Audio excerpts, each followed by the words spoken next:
إن هذا القرآن يهدي للتي هي أقوم ويبشر المؤمنين.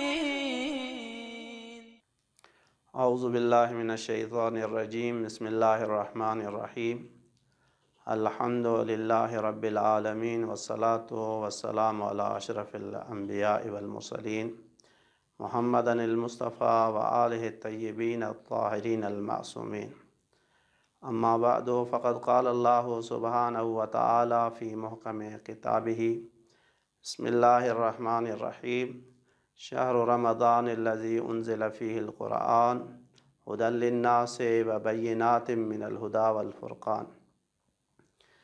سامعین کرام، آج کے اس موضوع میں ہم رمضان اور ہمارے معاشرے کے اوپر اس کے اثرات کے حوالے سے گفتگو کریں گے. رمضان کا مہینہ وہ برکتوں بھرا مہینہ ہے کہ جس کے جہاں پہ انسان کے روح کے اوپر انفرادی اثرات ہیں، اسی طرح سے انسان کے لیے اجتماعی طور پر بھی ایک بہت بڑی نعمت ہے پروردگار عالم کی، کہ جس کی طرف روایات میں مختلف طریقوں سے اس طرف اشارہ کیا گیا ہے.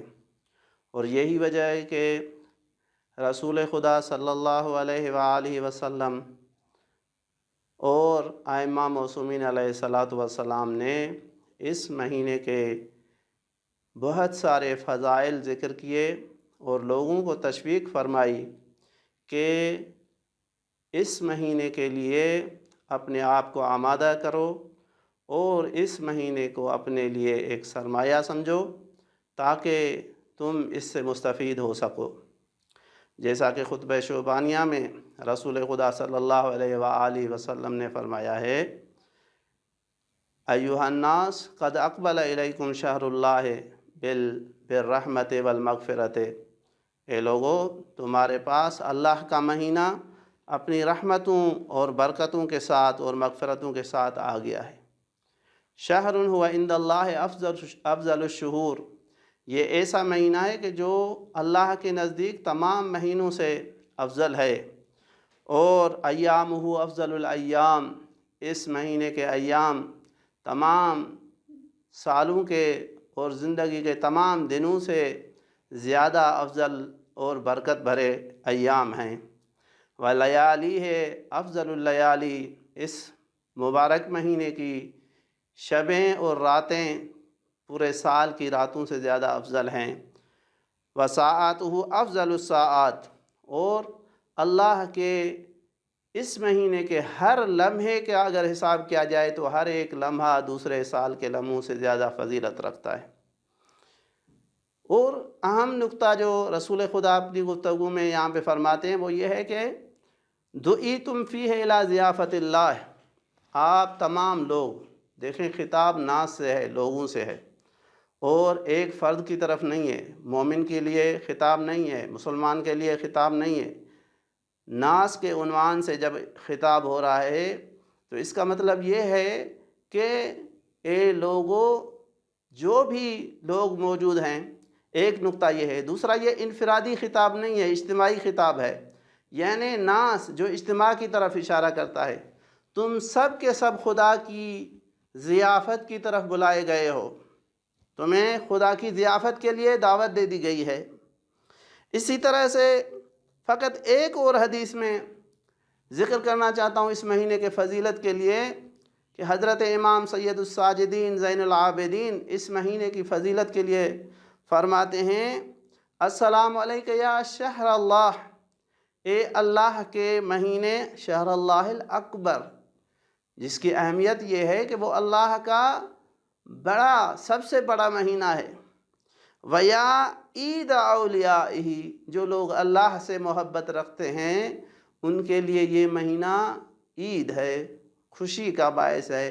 جس طرح سے انسان عید کے موقع پر اپنے لیے خوشی محسوس کرتا ہے، اپنے خاندان کے لیے خوشی محسوس کرتا ہے، اپنے اجتماع اور لوگوں کے لیے خوشی محسوس کرتا ہے، اسی طرح سے یہ مہینہ جب آتا ہے تو جو اللہ سے محبت رکھنے والے لوگ ہیں وہ اس کو اپنے لیے عید سمجھتے ہیں.